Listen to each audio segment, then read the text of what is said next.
Welcome to culteffect.com, where beauty lives. This tutorial is all about drama. It's strong eyes, strong lips, it's going to be really cool. So for this tutorial we have the beautiful Lauren as our model. To prep the skin first, I'm using Balance Me's Cleanse and Smooth Face Balm, which is a beautiful face wash that's really oily based, so it really cleans the skin really gently, but it does have some light exfoliators in it that will get rid of dead skin cells, and it smells incredible. I'm going to use a muslin cloth to take the cleanser off, which gets rid of everything, and it also helps exfoliate your skin as well. But just be gentle when you're doing this. You don't need to be too hard on your skin.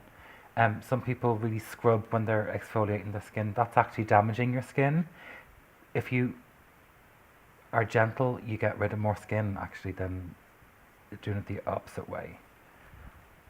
To make sure that you have all the oil off, because if it's not off, your foundation won't stick later.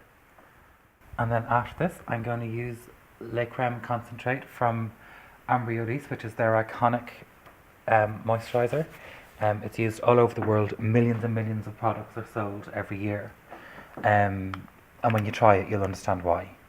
It's a beautiful texture, but it also works really well with makeup, so your makeup won't feel tired after about an hour or two. It lasts for the whole day, and your skin will feel really refreshed and hydrated. So you can see when you put it on, be gentle with your skin again. You can pat it in like this, or rub it gently like that. Don't rub it in like this, because that just irritates your skin. And if your skin is the kind of skin that gets any way red at all, if you're rubbing it really hard, it's going to get redder, and you're going to have to put loads of foundation and concealer on, and then when your skin dies down in an hour or two, you'll just have too much makeup on. Okay, so for foundation on this look, I'm going to use T. Leclerc's Hydrating Foundation. Lauren has beautiful skin, so she doesn't need an awful lot of coverage, so the lighter texture foundation that you can have, the better it will look later on. Again, I'm using my fingers to apply this. You apply it with the pad of your finger and blend it with the length of your finger. You just get a much nicer finish that way. Really blend it in so that you get rid of any lines of foundation. There's nothing as bad as seeing foundation that stops at a certain part of the face or neck. You know, you want it to look like your skin. The whole aim of foundation is to make your skin look incredible. You never want people to notice it. You always want people to think you've got beautiful skin. And be really diligent with your blendings. Like, if you're not used to using your fingers to apply your foundation, this will take a while to get used to, because you'll think it takes much longer than using another tool to do it, but you really get a much nicer finish this way. But once you get used to it, you can have this done in about 30 seconds. Do apply foundation to your eyelids, because your lids are the place that kind of get the most discoloration on your face, and that doesn't matter if you're 6 months or 74. You know, it's just when we get tired, it's in our genes that we get darker in here. As much kind of stuff that corrects that, the better. And sometimes concealer is just too heavy for that. And get your foundation right up to your lash line on the bottom, because you want it to be, your skin to be even all over. And if you're doing this with a brush, sometimes it's you could stick it in your eye, because you don't really know, but with your fingers you can really get it much closer without sticking it in your eye. And you can see if I choose, by choosing the right colour with Lauren's skin, there's no visible difference between the skin colour on her neck and on her face. So it means you don't have to bring your foundation down onto your neck. You just leave it all in your face, so your clothes won't get covered in makeup again. And then for concealer, I'm using a concealer from T. Leclerc. This is a stick concealer, so it's a little bit heavier in texture. So if you have a blemish or anything, you just put the concealer onto the blemish and then blend it in with your finger. And what happens there is, when you apply the concealer to the blemish and blend around it and on top of it, you completely erase the blemish. Whereas if you just put the concealer onto the blemish and don't do anything, everybody will see a big concealer spot, so they'll know that there's something lurking underneath there. So you want to completely get rid of it. Pay particular attention to around the nose area and the chin area. And in here, in the darkest point of your face, pay particular attention in there. Some people don't have any darkness here. A lot of the time, if you don't drink enough water, you get really dark in there, so make sure you're drinking at least 2 litres a day. and that should help with that. But you can see that that is just a really even finish to the makeup. After this, I'm going to use one of my favourite products on the whole website, which is from Paul and Joe, this is a lip and cheek tint, but if you can see it, the top of the thing looks like a cat, which I think is the cutest thing ever. And this, you just put it onto the cheeks first from the thing, and then you blend it in. It's a little bit of a stronger colour, it's more of a pinky tone, but Lauren is like 4, so this will work perfect on younger skin. As we get older, you go for warmer tones, so peachier tones work better as you get older, but like she's a baby, so this is perfect for her. So to set Lauren's makeup, I'm going to use Tila Clerc's Loose Powder in Banana. The reason that I love this is because it's so finely milled, it won't take away the sheen that you get from your foundation and your moisturiser and everything that we've tried to get your skin looking dewy. And actually the real reason that I love it is because it was Marilyn Monroe's favourite loose powder, so if it's good enough for her, it's good enough for me. Once you've done that, it's time to move on to the eye makeup. And I know in other tutorials I always say do the brows last. In this tutorial I'm going to do them first, because that will determine how much eye makeup we can put on the rest of her eyes. Now Lauren has a lot of space between her brows and her eyelid, so she can wear loads and loads of makeup. But for other people that can't wear loads of makeup, you kind of bring the darkness up to your brow bone. That's as far as you bring it. But sometimes if the brows are done first, it kind of determines how dark you can go. When you're choosing a brow colour pencil, choose one that's lighter than the hair is.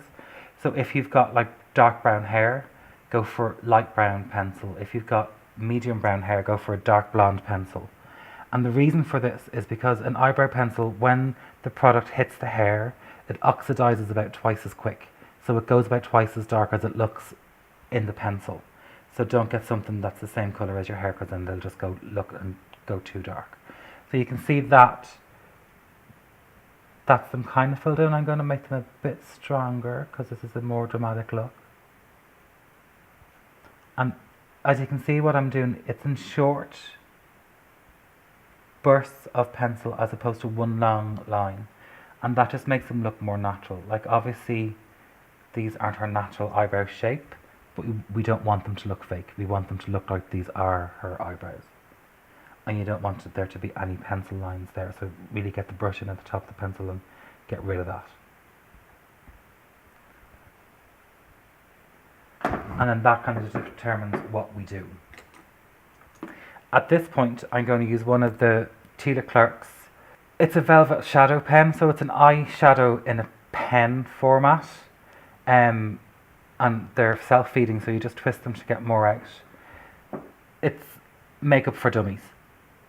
This is all your makeup in one thing. So you use it first as an eyeliner, so you apply it as close to your lash line as you possibly can. And you can see that it's really liquidy and quite soft.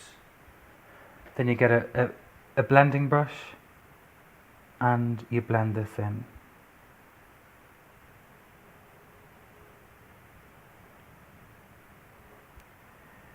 And this gives you, I suppose, a modern version of a smoky eye. It's not, I think some smoky eyes, if you look up for me, Lauren, some smoky eyes just look really dated.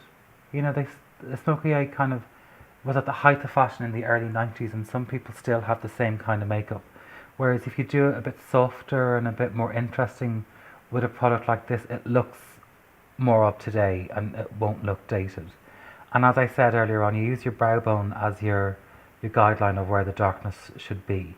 So the darkest point is either at your lashes or at this point here, just in the outer part of your eye, and that'll make your eye look bigger. So then at this point, again, you go to the other side, and you can see I blended in the first eye first, and then I'm going on to the second eye. And the reason that I did that is because once this product dries, it does not move. And look up for me. So if you don't blend it in quite quickly, you could be left with eye makeup that doesn't look like you spent a lot of time doing it. If you've made a bit of mistake and there's some colour down here, get a cotton bud and just clean it off. That's what these were invented for. They're not meant to be used for ears. They're meant to be used for makeup and babies things. But you can see that just gives you a nice little flick, so it widens your eye a bit more. And the whole point for me when I'm doing eye makeup is to make your eyes look wider and bigger. So the wider you can get this, the better it is. But again, the main thing to remember is that you never go above your brow bone. Use your brow bone as a guide. And then I'm just going to set this more so with a bit more powder on top. You don't need to do this, but I just want it to be kind of bulletproof makeup, so when you put this on, we know that it's not going to move, and it just makes it a bit darker and a bit more interesting. So you kind of go over the lines that we created earlier on with the makeup, clean off your brush, and blend it all in. Again, blending is the most important part of any makeup look, whether you're doing a dramatic look like this or if you're doing a really soft makeup look like we have in other tutorials on the site. Blending is always going to be the thing that you'll hear me say most in these tutorials. And look up for me now and blend this underneath. And then get one of your bigger blending brushes and blend all this. So this becomes a much more gradual thing into darkness. You don't want a dark line, you don't want lines on your face ever. And at this point, like, you can decide if you want to put a lighter shade up here or if you want to put a warmer shade up there. I prefer warmer shades, so I'm going to put a Tita Clark warmer shade just up at the brow. But it has a bit of sheen to it, so you also get that kind of lightness to it as well. Clean off your brush again and blend it all in. Okay, so now we're going to put lashings and lashings and lashings of mascara on. Look at the ground. So this is a Paul and Joe mascara, and this is the end that has a kind of a comb, so it just gives you much more definition on your lashes, and it really separates them, but it makes them look super, super thick and luscious, which is like amazing. As you can see, look down for me. I'm starting to cry, which is never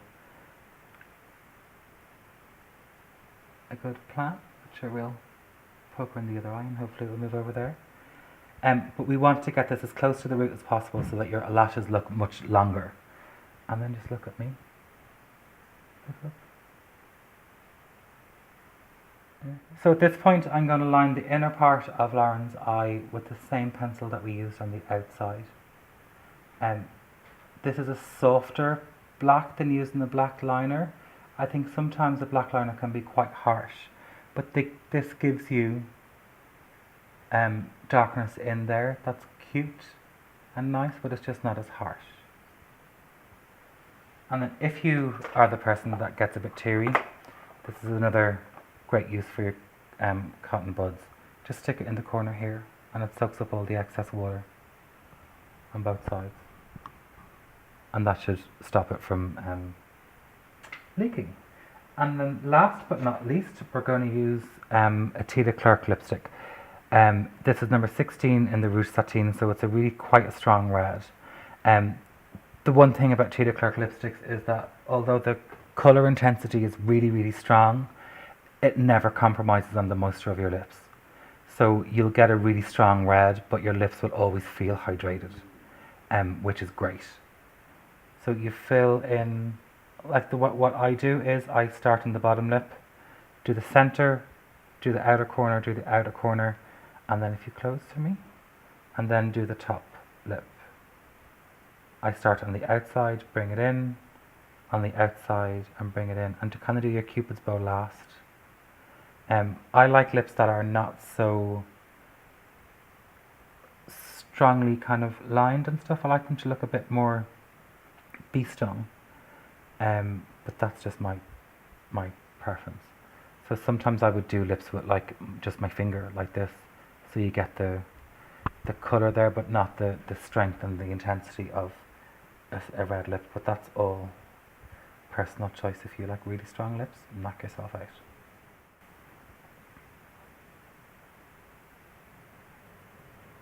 And again, if you make little mistakes like I just did there, like your finger will take it off, or a cotton bud, whichever you feel more comfortable with. If you're doing a very strong red lip, sometimes you'll see people like suck on their finger for a second and pull it out like an ice pop, and that takes lipstick that would end up on your teeth out of your mouth. So if you're a person that gets lipstick on your teeth the whole time, just do that. And there we have it. So see, it's all over her face. And there's our much stronger, more dramatic eye and lip look on Lauren. Thank you.